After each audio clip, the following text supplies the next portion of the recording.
Bom dia, graça e paz.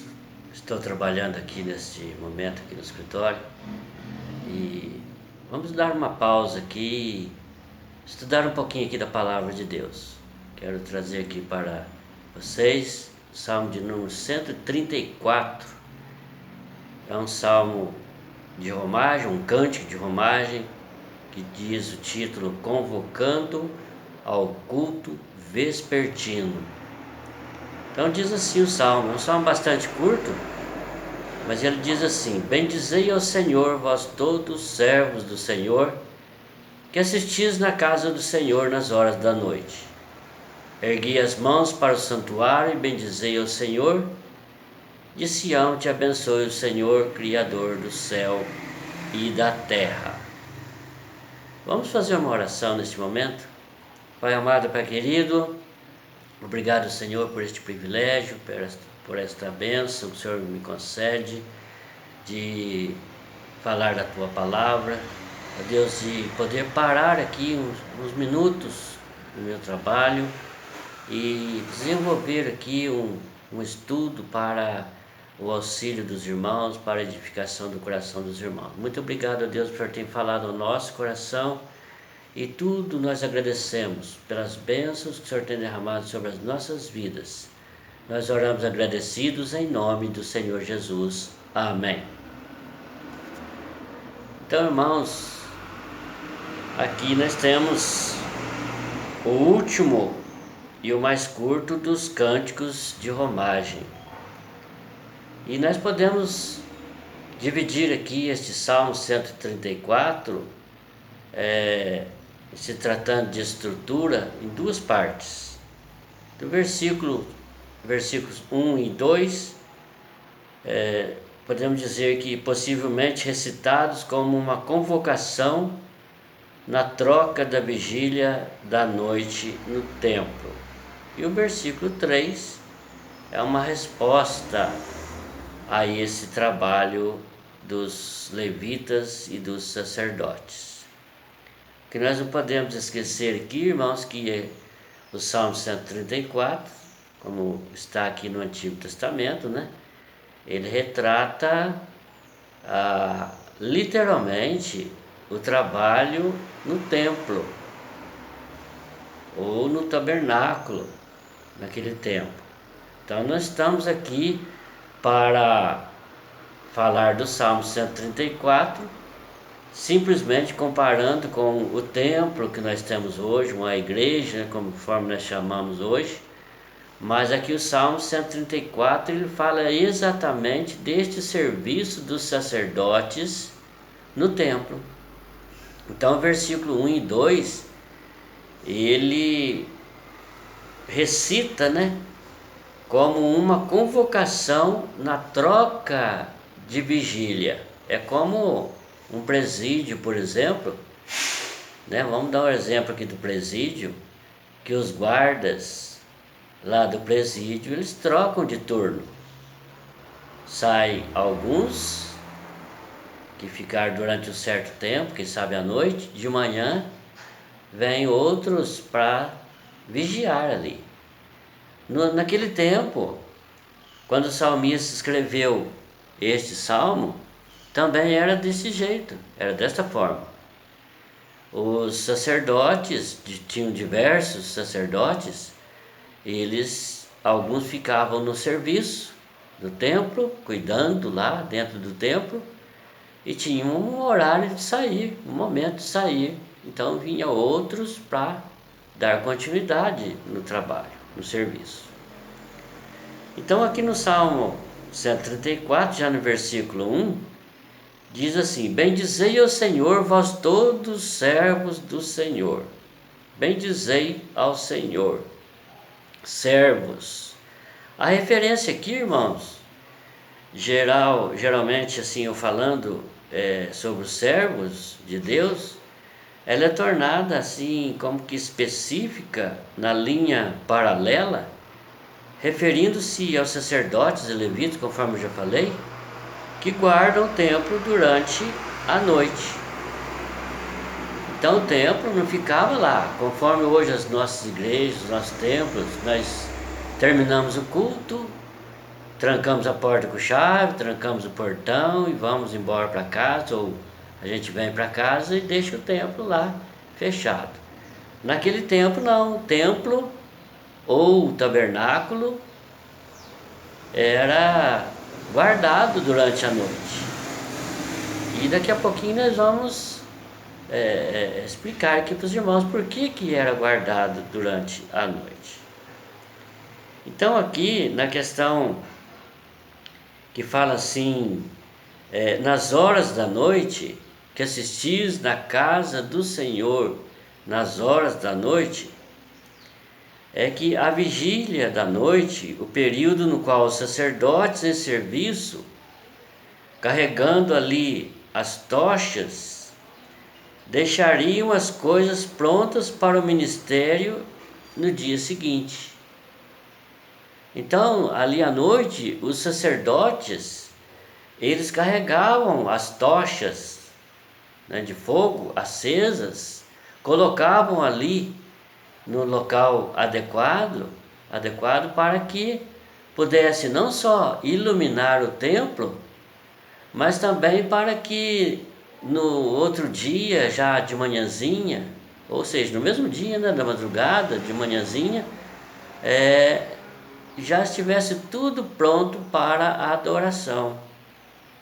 Então é bastante interessante, né, irmãos, essa questão desse zelo pela casa de Deus, desse zelo pelo templo de Deus. Às vezes nós saímos, ficamos lá no templo 1 hora, 1 hora e meia, quem sabe 2 horas. As igrejas pentecostais geralmente ficam mais tempo do que as tradicionais, mas a gente vem embora e deixa o templo lá fechado.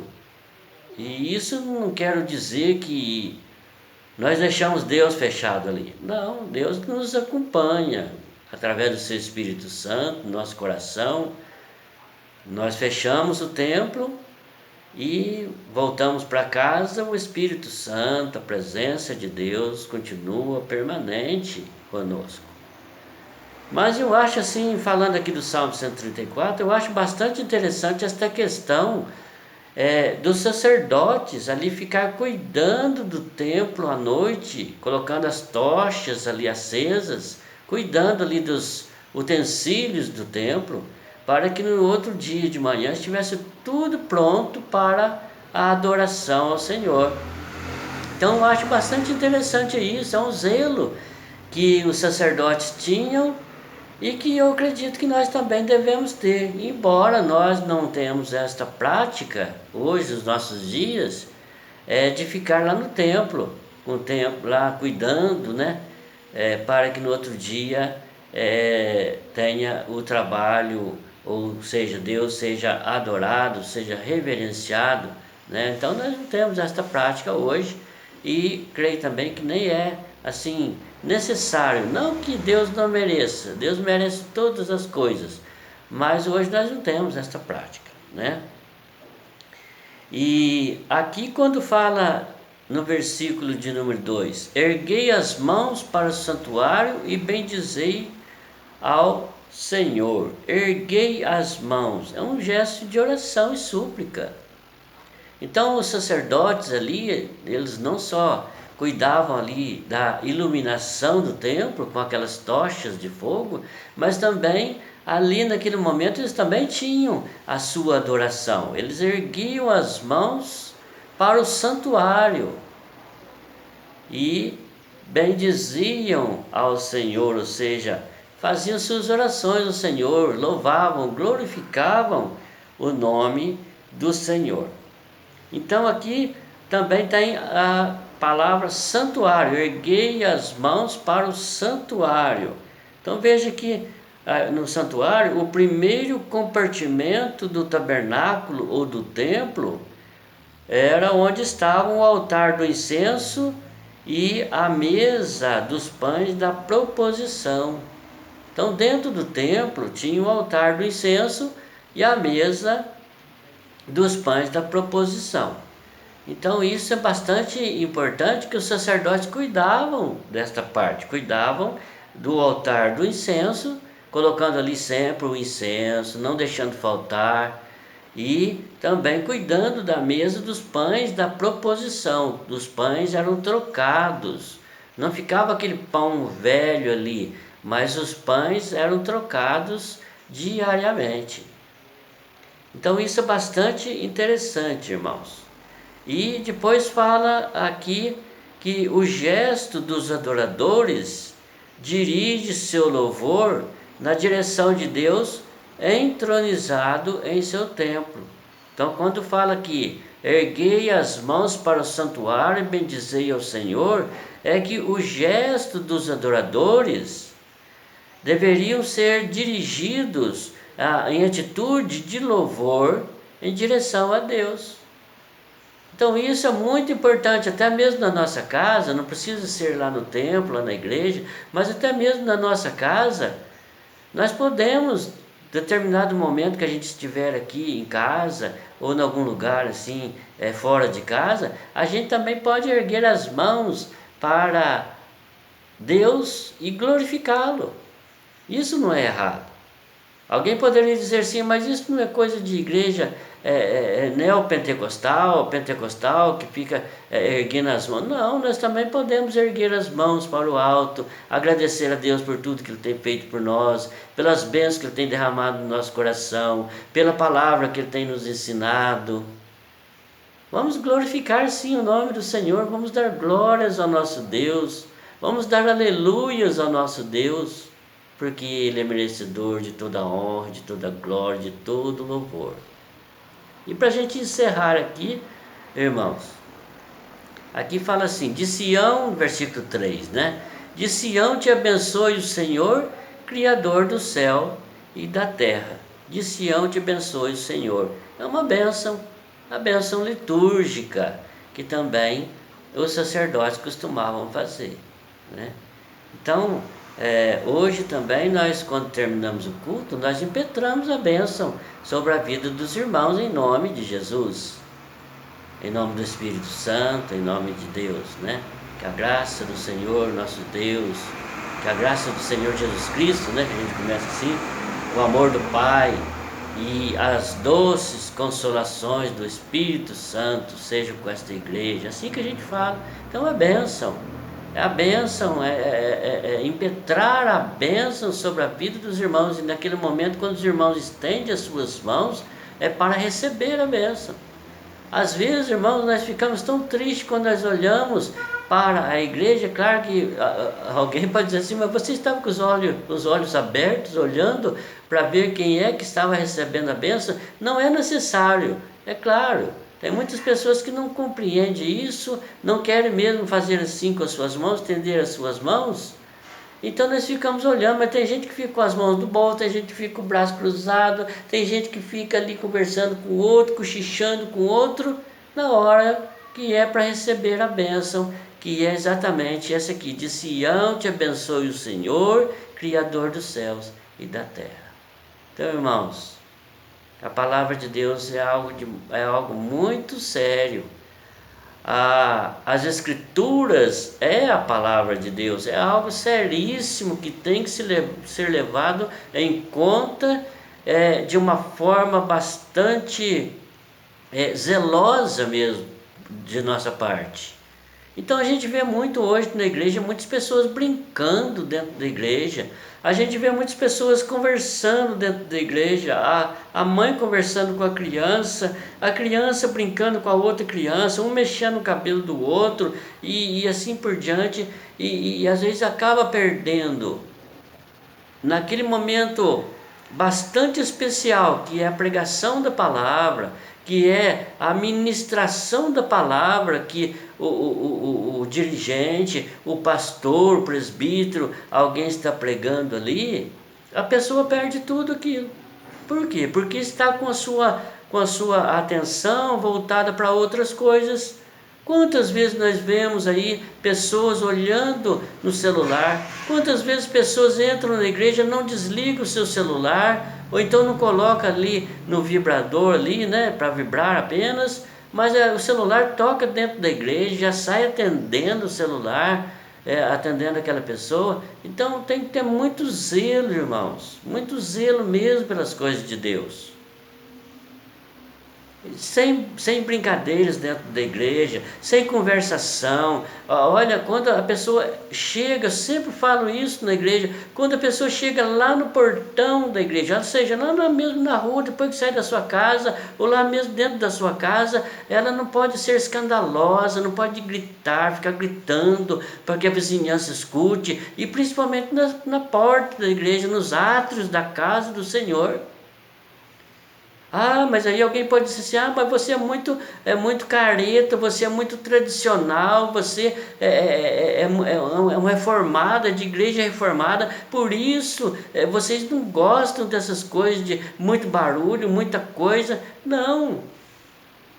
O que eu gosto e o que eu penso, que creio que você também, é o zelo pela casa de Deus. O Senhor Jesus Cristo teve zelo pela casa do Senhor. Quando ele chegou lá no templo, ele viu aqueles vendedores, aqueles cambiadores vendendo ali animais, vendendo pombos e outras coisas mais que eram usados para sacrifício. E ele, ali diz a palavra que ele fez ali um chicote de cordas e expulsou todos eles, derrubou as mesas, jogou as mesas para o chão, expulsou todos eles. E falando assim, olha, vocês precisam ter zelo pela casa do Pai. Então, irmão, se Jesus Cristo fez isso, hoje também nós devemos tomar isso como exemplo para as nossas vidas. Nós devemos também ter zelo, assim como o sacerdote. Eram trocados turnos, por quê? Porque senão tinha mesmo que fazer isso, porque ninguém também é de ferro, vamos dizer assim, para ficar durante todo o tempo ali no templo cuidando. Não, ficava ali alguns, ele cuidando por determinadas horas, depois trocava de turno, vinham outros, mas faziam aquele mesmo serviço, ou seja, cuidavam do interior do templo, olhava ali se estava faltando a iluminação, se estava faltando o óleo, ali estava faltando os pães da proposição, né? O incenso, que eu quis dizer quando falei o óleo, né? Está faltando todas essas coisas. Então tem que cuidar sim da igreja. Nós temos que cuidar da igreja. E quando eu estou falando ainda de templo, igreja como templo, casa construída aí de 4 paredes, fisicamente falando. Mas sabe, irmãos, nós também, a palavra de Deus diz que nós somos o templo do Espírito Santo, e às vezes nós não cuidamos nem de nós. Não cuidamos nem de nós. Não cuidamos do nosso coração, não alimentamos o nosso coração com a palavra, não alimentamos o nosso coração aí glorificando o nome do Senhor. Às vezes nós falamos Deus, falamos Jesus Cristo somente, da boca para fora.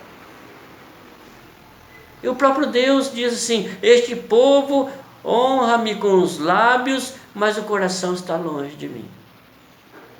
Como que está o seu coração? Como que está o seu zelo pela igreja? Como está o seu zelo, não só pelo templo físico que você frequenta, mas também o templo do Espírito Santo que é o seu coração? Como que está? Então o Salmo 134, que é uma convocação para o culto vespertino, e vespertina é geralmente assim no início da noite. Então, meus irmãos, precisamos olhar para isso. O culto que prestamos a Deus, ou que devemos prestar a Deus, não é só vespertino, mas em todas as horas, todos os momentos da nossa vida. Que Ele nos ajude, que Ele nos abençoe, que Ele nos dê capacidade de entendimento, para sermos servos e servas que realmente cuida, né, da estrutura do templo, daquilo que está ali dentro, onde é a casa de Deus, lugar especial de Deus. Lá, aquele templo construído de tijolos, onde nós sentamos naqueles bancos. Mas também nós precisamos cuidar do templo que está aqui dentro de nós, que é o templo do Espírito Santo, que é o nosso coração. Que Deus abençoe a sua vida. Vamos orar mais uma vez. Pai amado, Pai querido, nós te agradecemos, Senhor, por este momento tão gostoso que podemos meditar, falar da Tua Palavra e aprender um pouquinho mais aqui sobre o Salmo 134. Que realmente, Pai, nós tenhamos zelo pela Tua casa. Tenhamos zelo, Senhor, pela Tua causa, a causa do reino, levando a sério, ó Deus, as Escrituras, o Evangelho, para que este Evangelho seja pregado de uma forma pura e simples. Ó Deus, cuide de nós, nos ensina cada dia, nos dê a sua instrução, nos dê, Senhor, a iluminação do Espírito Santo, para que possamos compreender aquilo que o Senhor tem para nós, o propósito que o Senhor tem para nós nas nossas vidas. Nós oramos e te agradecemos em nome de Jesus. Amém. Deus abençoe a sua vida e cuide do templo que está aí dentro de você. Um abraço.